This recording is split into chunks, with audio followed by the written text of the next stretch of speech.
no se estaría concretando, vamos a escuchar la Paz ahora, pero sí hay una reforma de hecho a la que Paz le llama reforma blue, ¿no? Como el dólar, ¿es así, Paz, o no? Sí, efectivamente, hay una reforma blue que en simultáneo con estos no avances que estaba contando muy bien Pancho de la reforma judicial que está frenada ahora en la Cámara de Diputados, sí se empieza a vivir dentro de la justicia. ¿De qué estamos hablando? De la estratégica Cámara Federal. La Cámara Federal es la Cámara de Comodoro Pi, la que revisa los fallos de esos 12 jueces federales, de los que hemos conocido toda la vida, los Bonadíos, los Ollarvide, ya ninguno queda de ellos. Pero ese lugar estratégico al que vos te acordás que Alberto Fernández dijo que quería modificar con su reforma judicial, que estaba destinada, decía él, a terminar con la vinculación con los servicios de inteligencia, a terminar con las relaciones con el poder político. ¿Querés escucharlo? Porque ahí tenemos el tape, cuando Alberto Fernández decía eso que está diciendo. Dale, ponelo. Vengo a asumir un compromiso que jamás quebraré. En este tiempo de la Argentina en el que nos toca gobernar, venimos a ponerle fin a la designación de jueces amigos, a la manipulación judicial, a la utilización política de la justicia y al nombramiento de jueces dependientes de poderes inconfesables de cualquier naturaleza. Bueno, esto era lo que decía el día que asumieron el Congreso. Es la promesa de reforma judicial, que era la reedición, en teoría, porque después no terminó siendo tan parecido a la reforma Vélez. Cuando Vélez vuelve al gobierno, ¿te acordás que Vélez se había enfrentado muy duro con Estiuso y sale eyectado del gobierno de Néstor Kirchner? Era entonces jefe de gabinete. De hecho, la Cámara lo toma a Vélez, fíjate, a Rosenkrantz y a Vélez. Y claro, porque ese es el mensaje, es la reforma Vélez, ahora del lado de Vélez y no del lado de Estiuso. Eso es lo que está diciendo, porque aquella vez ganó Estiuso. Bueno, ¿qué está pasando en los hechos? Tenemos la Cámara Federal, como te decía, es estratégica por las decisiones que toma y por los fallos que revisa. La Cámara Federal, a medida, la Cámara Federal hoy está formada por Martín Irursun, que es el decano de la Cámara, el hombre de la doctrina Irursun, que fue utilizada por muchos jueces, incluso un fallo de la propia Cámara, para mantener en prisión preventiva a acusados kirchneristas por sus vínculos residuales con el poder. Udú en su momento. Fue clave. ¿Te acuerdas que en una época parecía que todo el kirchnerismo que estaba acusado iba preso? Sí. Bueno, eso en buena medida fue apoyado sobre la doctrina Irursun, por eso Cristina Kirchner lo criticó muy duramente a Irursun, tweets y demás. Es el juez más apuntado por Cristina. Después está Mariano Llorens, que es un juez que llegó después, es de 2018 su designación, ha votado bastante en consonancia con Irursun. Y después tenemos a Leopoldo Bruglia y Pablo Bertuzzi, los conocemos bien, los famosos jueces trasladados. Fueron trasladados durante el gobierno, porque la Cámara Federal, justamente porque es muy importante, siempre le cuesta terminar de cubrir los cargos, porque cubrir un cargo requiere un acuerdo político y mayorías especiales. Entonces, entre oposición y oficialismo nunca se ponen de acuerdo y por eso se demoran tanto las designaciones. Había varias vacantes, en ese momento las cubre por traslado Mauricio Macri con estos dos camaristas que, como bien sabemos, la Corte Suprema ha dicho tienen que dejar sus cargos. Cuando ahora no, cuando se cumpla con el concurso para reemplazarlos. O sea, hoy la Cámara está así. Bruglia y Bertuzzi tienen fecha de vencimiento. Todavía no sabemos cuándo va a ser. Pero hoy, y esta es la noticia a la que teníamos que llegar, la noticia del día, el Consejo de la Magistratura ha tomado dos decisiones muy importantes. Una es que por la misma lógica del fallo de la Corte que hizo caer los traslados, devuelve a la Cámara a Eduardo Fara. Eduardo Fara se había ido de la Cámara, había acordado con el macrismo su traslado, después del escándalo que generó la decisión de excarcelar a Cristóbal López y a Fabián de Sousa, ¿te acordás? Bueno, los dos jueces que firman eso, uno terminó jubilado y el otro que es Fara acordando un traslado para salir de Comodoro Pi, que en su momento el macrismo lo presenta como estamos limpiando Comodoro Pi. ¿Por qué? ¿Por qué le apuntaban a Fara? Fara es un hombre que había estado estuvo más de 10 años en la Cámara Federal y había llegado a esa Cámara de la mano de un íntimo amigo del compañero de colegio, que es Javier Fernández. Un operador muy importante, peronista, que ha tenido una relación zigzagueante con Cristina Kirchner. Hoy dice que es su jefa, pero tuvo una época en la que estaba muy enfrentado y es un hombre al que Estiuso, que es el espía que por excelencia más ha operado en Comodoro Pi, lo definía a Javier Fernández como un hombre suyo. De hecho, lo dejó, esto quedó por escrito en la causa Nisman, porque él dice que atacaron a Javier Fernández porque lo estaban atacando a él porque Javier Fernández era un hombre suyo. Vemos entonces este vínculo que no parece ir muy en línea con lo que dice Alberto Fernández hoy, de que cortar los vínculos con cualquier relación que pueda tener que ver con los servicios de inteligencia. Fara, podemos decir, bueno, es el hombre que dictó este fallo a favor de Cristóbal López, pero no siempre se manejó de la misma manera, porque también fue el juez, y esto coincidió con las épocas en las que Javier Fernández tampoco se llevaba bien con Cristina Kirchner, estaba en la vereda de enfrente. En esos tiempos, Fara dictó fallos muy duros contra el kirchnerismo, entre ellos fue la Cámara Federal, con su voto, la que dispuso la inconstitucionalidad del memorándum con Irán. Y después, pero eso no es todo, después Fara le confirma la prisión preventiva y el procesamiento contra Cristina por el caso memorándum que había dictado Bonadío. Prisión preventiva, o sea, Fara había considerado que Cristina tenía que estar presa. Que no fue presa por los fueros. Y el de Cristóbal López, porque era prisión preventiva también la de Estaba preso, ¿te acordás que estuvo preso Cristóbal López y sale de la cárcel? Pero era preventiva. Claro, era preventiva. Estamos hablando siempre de prisiones preventivas. Son procesos que todavía no tienen una condena. Siempre eran prisiones preventivas, pero bueno, son decisiones. Imagínate que la decisión de convalidar las prisiones, el único juez que dictó prisiones preventivas sobre Cristina Kirchner fue el juez Bonadío. Y Cristina Kirchner siempre dijo que eso era emblemático del lawfare. Estamos hablando de un camarista que confirmó esa decisión. Y ahora el kirchnerismo lo está devolviendo a la Cámara Federal. Digo, es una decisión política muy fuerte. Además también, entre otras medidas que confirmó el embargo sobre la caja de seguridad, sobre los dólares que tenía Florencia Kirchner. O sea, no solamente contra Cristina, sino contra su hija.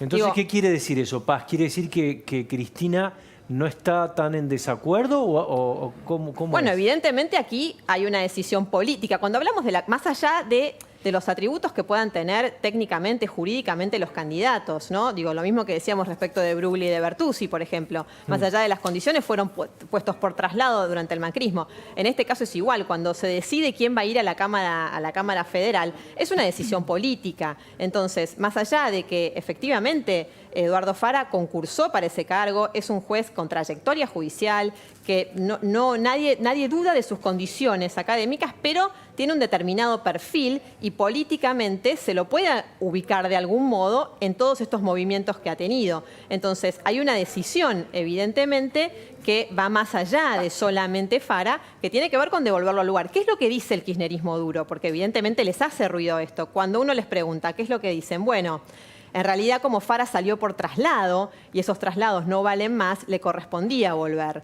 Entonces, nosotros, si no lo devolvíamos a Fara a este lugar, ¿qué es lo que iba a pasar? Él iba a plantearlo judicialmente y nos iban a frenar los concursos. Entonces la Cámara nos iba a terminar quedando paralizada con la foto anterior. ¿Por qué? Porque Brugli y Bertuzzi, si no aparece un concurso que los saca, no se van.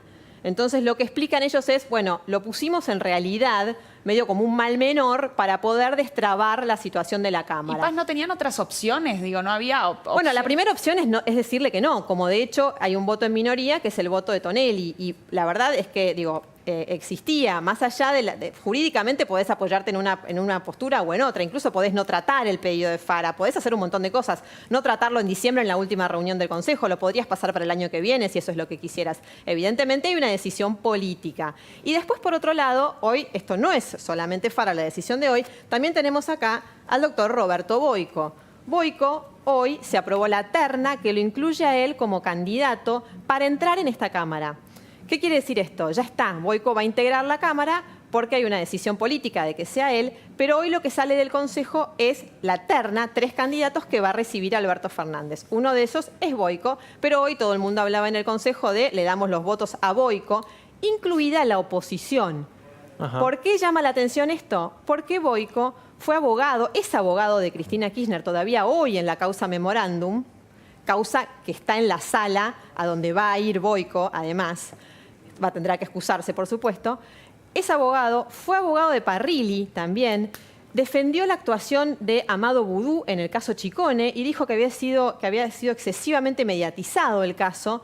Digo, también, como te decía, tiene credenciales, es un hombre que académicamente le dio muy bien, concursó en muchos concursos y le fue bien, pero cuando uno sienta a un juez en la Cámara Federal, está tomando una decisión política que sin ninguna duda estamos hablando acá de una persona muy vinculada. ¿Y por qué decís que la oposición lo apoya entonces en este caso? La oposición hoy lo vota porque la oposición también tiene sus internas. ¿Qué es lo que pasó durante las últimas semanas? Había un grupo más duro de la oposición que decía bloqueemos y no demos ninguna mayoría y que no salga ningún concurso. En la Cámara Federal esto se vería muy claro. ¿Cuál sería la consecuencia? La paralización de la foto que veíamos originalmente. Irursun Llorens, Bruglia y Bertuzzi, que a la oposición desde la política le vendría muy bien. Pero los jueces, que hay 2 de los jueces que integran el bloque opositor, si podemos hablar de un bloque opositor en el Consejo, no estaban dispuestos a paralizar la actuación del Consejo. Ellos entonces ya habían empezado los diálogos. En este punto empezó a crujir el grupo opositor, que tiene 6 votos, mientras el kirchnerismo tiene otros 6. Aparte era un pedido de los jueces. Los jueces en general, a sus representantes, que eran todos jueces, le pidieron no paralizar. Bueno, eso es lo que dicen los jueces, eso es lo que dicen los jueces. Otros dicen que no es cierto, pero eso es lo que dicen los jueces y tiene una lógica, que es: cuando vos nombrás a un camarista, en general asciende un juez. Cuando asciende un juez, se mueve todo el escalafón dentro de la justicia. Cuando no se designa ningún juez, los jueces no ascienden, no crece la carrera judicial, entonces ellos argumentan eso. Nosotros no podemos frenarlo. Pero tiene una consecuencia política innegable esta decisión. Entonces empezó a crujir el grupo opositor. Y ahí, ante esa situación, lo que dicen los tonelis, por así decirlo, las posiciones más duras, es, bueno, estábamos en una situación muy complicada porque tampoco queremos romper el bloque opositor, entonces sentémonos y negociemos como oposición. Y de hecho fue lo que pasó. ¿Qué significa negociar como oposición? Bueno, conversar las ternas y decir: yo te doy los votos que vos necesitas, pero en esta terna este candidato no, o en esta mandemos esta terna y que se elija este candidato. Porque tiene otra dificultad todo esto, que el Consejo eleva ternas.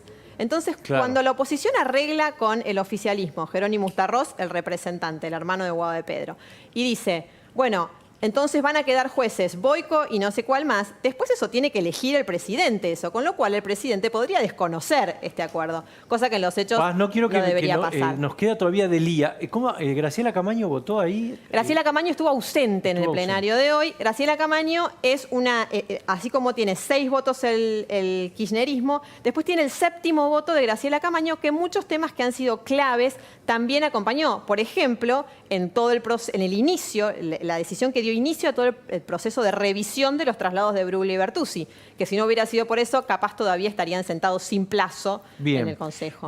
¿Podemos escuchar a Delía? ¿Nos entra? A ver, pone lo que decía hoy en la mañana Delía. Ahora, tenemos que terminar con esto. O metemos una corte nueva, acomodé, o en febrero Cristina está en cana. Entonces hay que tomar conciencia, más temprano que tarde. Hay que unificar las estrategias.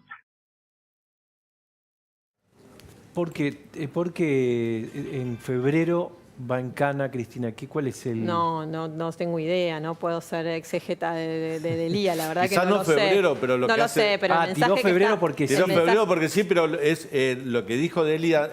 representa un poco el pensamiento del kirchnerismo duro. Lo que pasa es que Delía lo dice. Puede ser que porque en enero hay feria judicial. Claro, por la feria judicial, hay que trabajar en la feria. Delía pero no dice. Es que haya un hito, no es que haya algo pendiente para febrero, digo. No está previsto y no hay ninguna de las causas en las que sea previsible creer que le van a dictar una prisión preventiva hoy a Cristina Kirchner.